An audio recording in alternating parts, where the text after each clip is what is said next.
जब बुध को हम खो चुके थे, हमारे पास कोई लिटरेचर नहीं था, हमारे पास कोई भी सबूत नहीं थे, कुछ भी नहीं था, तो हम कैसे बुध को जानेंगे? उनके सारे स्तूप से लेकर हर चीज़ उनकी गायब थी, सम्राट अशोक का नामो-निशान नहीं था। एक किताब है ललित विस्तर, खूब हवाला दिया जा रहा है कि ललित विस्तर में ये लिखा है, वो लिखा है। अरे भैया ललित विस्तर जो है, वो संस्कृत में लिखी हुई है, किताब है।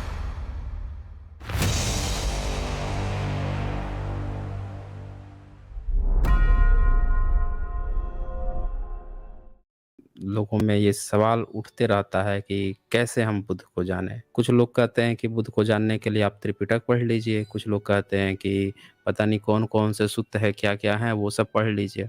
लेकिन यहाँ पे सबसे बड़ा सवाल क्या है कि भई भारत में जब देश आज़ाद था, तो यहाँ पे लोगों को पानी नहीं पीने दिया जाता था, सार्वजनिक तालाब से। यहाँ पे एजुकेशन पे रोक थी। सारे के सारे लोग यहाँ पे सिर्फ़ ब्राह्मणिकल सिस्टम को छोड़कर बाकी सभी लोग तो हाशिए पे थे।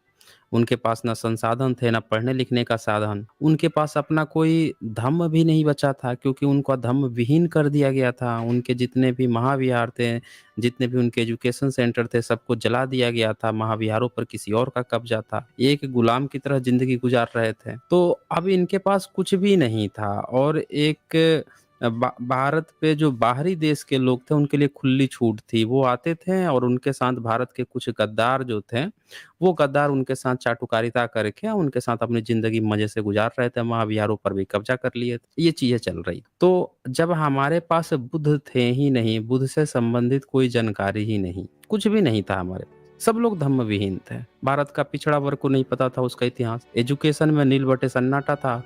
पहला ओबीसी से पिछड़े वर्ग से एक व्यक्ति पढ़े थे ज्योतिराव फूले जी। अब बवाल खड़ा हो गया। आपको तो पता ही है, बवाल खड़ा हो गया। पिछड़ा वर्ग से पहला व्यक्ति जब पढ़े हैं तो सीधे बवाल खड़ा हो गया। फिर बाबा साहब अंत्यज वर्ग से जब कोई व्यक्ति पढ़े तो पूरा विश्व में ही भूचाल आ गया। तो यहाँ पे आप देख रहे हैं कि अंग्रेजों के समय में अंग्रेजों ने एजुकेशन की जो कयावत दी थी, जो उन्होंने नियम कानून बना कर दिए थे, तो उसके माध्यम से फिर से एक तरह से हम जो भारत का एक्चुअल जो यहाँ के मूल लोग हैं, उनमें एजुकेशन आया और उनको थोड़ा-सा सम्मान मिला, जो सम्मान हम लोग खो चुके थे और उसी के साथ-साथ बुद्ध को भी हम लोग खो चुके थे। तो जब बुद्ध को हम खो चुके थे, हमारे पास कोई लिटरेचर नहीं था, हमारे पास कोई भी सबूत नहीं थे, कुछ भी नहीं था, तो हम कैसे बुद्ध को जानेंगे? अब आज की डेट में आप देखेंगे कि बहुत सारे फर्जी-फर्जी व्हाट्सएप या फेसबुक या तरह-तरह की पीडीएफ बन गई हैं। बहुत सारी फर्जी चीज़ें बन गई है। कोई बोल रहा है कि यही त्रिपिटक है, कोई बोल रहा है ये त्रिपिटक में है, तो कोई बोल रहा है ये ललित विस्तर है, तो ये है, तो वो है। अरे भैया जब भारत में कुछ था ही नहीं, सब चीज़ खो चुका था, तो अचानक से ये आ कहाँ से गया? और जिस वर्ग को मंदिर में मतलब कि उनके महाविहार में नहीं घुसने दिया जाता था क्योंकि वो कन्वर्ट करके मंदिर बना चुका था अपना। अपना तो पूरा रोज़गार सिस्टम वो बना चुका था, धंधा बन चुका था वो। तो जब उसमें घुसने नहीं देता था कि ये सब पहचान जाएँगे कि ये बुद्ध का है। तो अब यहाँ पे आप ये देखें कि उन लोगों वो लोगों में और कहाँ से अचानक से इतनी सारी किताबें आ गई? भई बाबा साहब पहले पढ़े-लिखे व्यक्ति थे, तो उन्होंने अपनी एक किताब लिखी Buddha and his Dhamma. Buddha and his Dhamma उन्होंने अपनी एक किताब लिखी, इसके अलावा तो बुद्ध पे उनकी स्पेशल कोई किताब नहीं है। फिर अचानक से ये त्रिपिटक-फिपिटक और ललित विस्तर कौन-कौन से विस्तारा कहाँ से आ रहे हैं ये? ये आपको समझना पड़ेगा कि आ कहाँ से रहे हैं, ला कौन रहा है और इसकी तरह-तरह की फर्जी चीज़ें आपको परोस कौन रहा है। अब सवाल ये आता है कि भई जब सारा चीज़ लॉस्ट है तो कंपाइल किसने किया? क्योंकि जो शूद्र वर्ग है, वो तो अभी भी लिटरेसी रेट में बहुत पीछे है। जो लिटरेसी रेट होती है, साक्षरता जो होती है, जो अ, हम कहते हैं कि भई हमारे लोग पढ़ लिख के विद्वान हैं, किताबें लिख रहे हैं, बड़ी-बड़ी चीज़ें लिख रहे हैं। तो अब ये सवाल है कि भारत के जो शूद्र वर्ग है, जो अंत्यज वर्ग है, उनमें से कितने लोगों ने बुद्ध मार्ग का जो किताब आजकल स्क्रिप्चर आ रहा है, उस पर कितने लोगों ने काम किया? कहाँ से उनको ये चीज़ें मिल रही हैं? एक्चुअल सोर्स क्या है? मान लेते हैं पाली में लिख के किसी ने कुछ दे भी दिया। उसकी आप वेरिफ़िकेशन करोगे ना कि पाली में ही लिख के दिया तो भैया ये चीज़ कहाँ पे थी? एक्चुअल मैन्युस्क्रिप्ट कहाँ है? कितनी पुरानी है? कहाँ से आई है?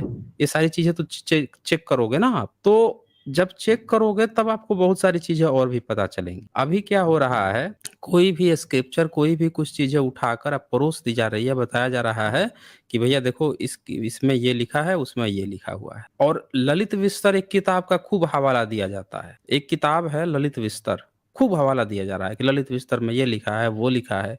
अरे भैया ललित विस्तर जो है वो संस्कृत में लिखी हुई है किताब है। ललित विस्तार जो किताब है वो संस्कृत में लिखी हुई किताब है, याद रखिएगा। अब बुद्ध की भाषा तो थी नहीं, भिक्षुओं की भाषा तो संस्कृत थी नहीं। भिक्षु भी जो संघ है उसने मिश्रित किया था ना, जो पाली प्राकृत है उसका मिश्रित बाद में होना शुरू हुआ था, तो धीरे-धीरे बदल रहा था, लेकिन संस्कृत में तो नहीं कन्वर्ट हुआ था।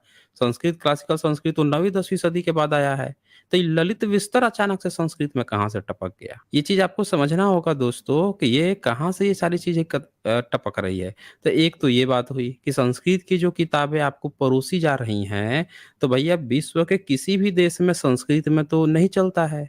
ये लोग एक दूसरी कहानी सुनाएँगे कि नहीं-नहीं दूसरे देशों में ना वहाँ पे किताब बच गई थी, श्रीलंका में बच गई थी। अरे भैया श्रीलंका में पूरा ब्राह्मणों का कब्ज़ा है, 14वीं 15वीं सदी के बाद से। 14वीं 15वीं सदी के बाद से ब्राह्मण जो है ये शैव, शाक्त और वैष्णव ये सब वहाँ पहुँचे हुए हैं। विष्णुपाद और रावण और खेला वहाँ चल रहा था। वो तो वहाँ की गवर्नमेंट जो है उसने अपने को घोषित कर लिया बुद्धिस्ट देश, तब जाके फ़िल्टर-विल्टर करना शुरू कर दिया इनको। तो ये पूरा का पूरा वहाँ भी घुस गए थे 14वीं 15वीं सदी में। सिर्फ़ भारत ही नहीं पड़ोसी देशों में भी घुस गए थे ये। नेपाल में घुस के बैठे हुए हैं ये, नेपाल तक में घुस गए। तो अब यहाँ पे आपको एक चीज़ समझना होगा कि भई जहाँ पे ब्राह्मण जाएगा वहाँ पे सर्वे सर्वा बनेगा, तो वो आपको क्या परोसेगा? अच्छा श्रीलंका की भाषा तो संस्कृत है नहीं, संस्कृत वहाँ चलती नहीं है। म्यांमार की भाषा संस्कृत है नहीं, चीन की भाषा संस्कृत नहीं है, तिब्बत की नहीं है, कोरिया की नहीं है। तो भैया इस संस्कृत में ललित विस्तार लाके आपको कौन दे दिया? इस संस्कृत में अशोकावदान कौन लाके दे दिया आपको? ये बुद्धचरितम आपको संस्कृत में लाके कौन दिया? ये सारी किताबें जो हैं संस्कृत में ला के आपको कौन दे रहा है? ये धम्मपद आपको संस्कृत में लिख के लाके दे रहे हैं सब ये। कहाँ से ये संस्कृत में लिख के दे रहे हैं? कौन से देश में आ रहा है? भारत के जो शूद्र वर्ग है, जो अंत्यज वर्ग है, जो पिछड़ा अति पिछड़ा वर्ग है, उसको तो संस्कृत आती नहीं है। बाबा साहब ग्रहण किए थे तब से चीज़ें चल रही हैं। अब विदेश में कहीं किसी देश में संस्कृत चलती नहीं है। तो इस संस्कृत में लिख-लिख के अचानक से कहाँ से टपक गया? जबकि भारत में तो बुद्ध खो चुके थे, सारे महाविहार से गायब कर दिया गया था, उनका बर्थ प्लेस तक गायब था, उनके सारे स्तूप से लेकर हर चीज़ उनकी गायब थी, सम्राट अशोक का नामो-निशान नहीं था। वो तो अंग्रेज आया है, इंस्क्रिप्शन खोज-खोज के पढ़ा है, सारी चीज़ें खोल के पढ़ा है, खोज-खोज के दिया है। उस बुद्ध का बर्थ पता लगाने के लिए तो ब्राह्मण ने उसमें खेला कर दिया। एक ब्राह्मण था भूलर, ब्राह्मण तो खैर नहीं था लेकिन ब्राह्मणों का सबसे बड़ा एक तरह से चापलूस दलाल था। उसका चेला था फूरर, जो पहुँच गया नेपाल, पहुँचा दिए सब जर्मनी का था। हल्ला कर दिए सब कि भई नेपाल में ही बुध का मिल गया। फर्जी उससे लिखवा भी दिए। जबकि ओरिजिनल वाला जो मिला वो कपिलवस्तु में पिपरावा में मिला, जेम्स पेपे को मिला था। तो ये देखें कि ये इतने धूर्त हैं कि इन्होंने बुध के बर्थ प्लेस के लिए जब पता लगाया जा रहा था तब भी इन्होंने खेला किया ब्राह्मणों ने। और उससे भी महान एक ने तो उड़ीसा में बता दिया, किताब लिख दी, एक पाठक था, पूरा एक किताब लिख दिया कि उड़ीसा में इनका जन्म हुआ है बुद्ध का। ये इतने बड़े धूर्त हैं। तो देखिए जब बुद्ध की सारी चीज़ें बर्थ प्लेस और ये सारी चीज़ें इन्होंने गायब कर दी। काल्पनिक चीज़ों का बर्थ प्लेस बता दिया कि राम का बर्थ प्लेस काल्पनिक जगह पे है, काल्पनिक कृष्ण का बर्थ प्लेस यहाँ पे है। अब वहाँ पे सबूत बुद्ध के मिले हैं, वहाँ पे इनके नहीं मिले।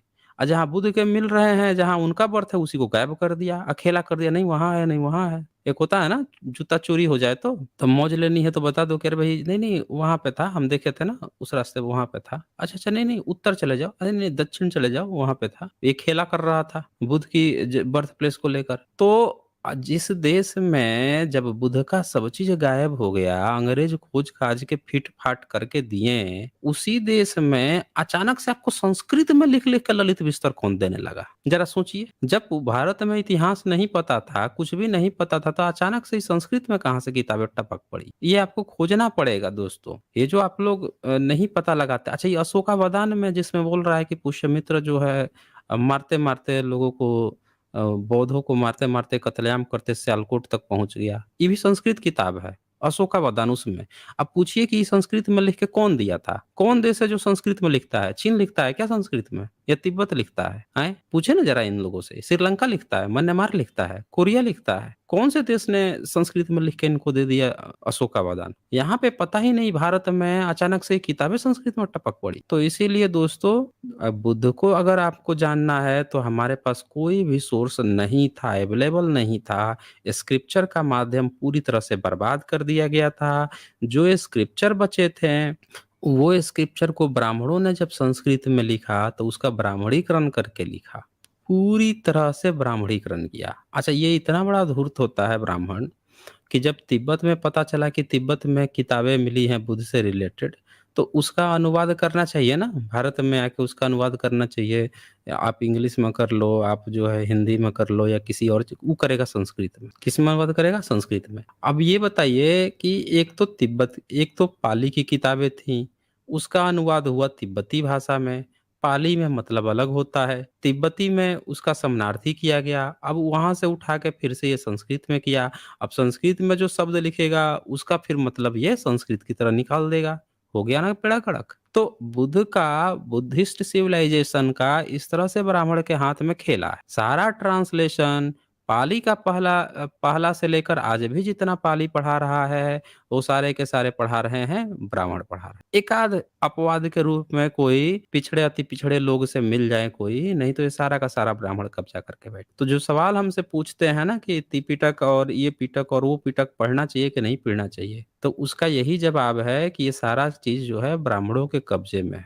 वही अनुवाद करता है, वही अर्थ निकालता है और वो फर्जी-फर्जी अर्थ निकालता है, अपने हिसाब से मनचाही ज़रा से निकालता है। अब वो अपना उसका जो धर्म ग्रंथ है ब्राह्मणों का, उसका जब अनुवाद करता है, खूब बढ़िया अनुवाद करता है, तब भी उसमें से गंदगी छान के निकल जाती है। और बुद्धिस्ट ग्रंथ ऐसे हैं कि इनका खूब बिगाड़ के भी करता है, तब भी बहुत ज़्यादा नहीं बिगाड़ पाता क्योंकि इनमें गंदगी ही नहीं। ये भी देखिए ध्यान से सोचिएगा दोस्तों। वो अपना जो उसका रामायण महाभारत है, उनको जो लिखा है, उसमें उसको उसका अर्थ खूब बढ़िया से बढ़िया प्रयास करता है, इतना बढ़िया निकाल दे कि कुछ गंदगी ही ना पता चले। और जब बुद्धिस्ट ग्रंथ है उसको खूब बिगाड़ने का प्रयास करता है तो भी उतना नहीं बिगाड़ पाता है क्योंकि उनमें गंदगी नहीं है। तो इसीलिए मैं कहता हूँ कि स्क्रिप्चर्स पे आपको नहीं जाना है।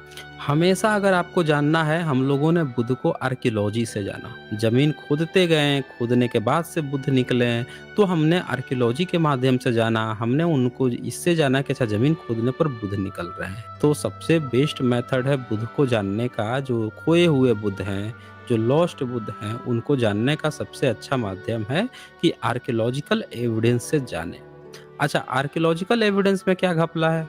आर्कियोलॉजिकल एविडेंस का सबसे बड़ा घपला ये है कि जैसे ही कोई प्रमाण निकलेगा, रहेगा वो बुद्धिस्ट का, लेकिन ब्राह्मण क्या कर देगा कि ये ना हमारे हिंदू धर्म का, वो ऐसे दिखाएगा ये हमारे हिंदू धर्म का। जैसे किसी बोधिसत्व की मूर्ति निकलेगी तो कह देगा ये हमारे विष्णु हैं, ये हमारे दुर्गा हैं, हमारी काली हैं, और रहेगा वो बोधिसत्वों का, चाहे मेल और फीमेल का। तो यहाँ से इनकी चोरी पकड़ी जाती है। इस पर बड़ी अच्छी एक किताब लिखी है, खोए हुए बुद्ध की खोज, किताब का ही नाम है।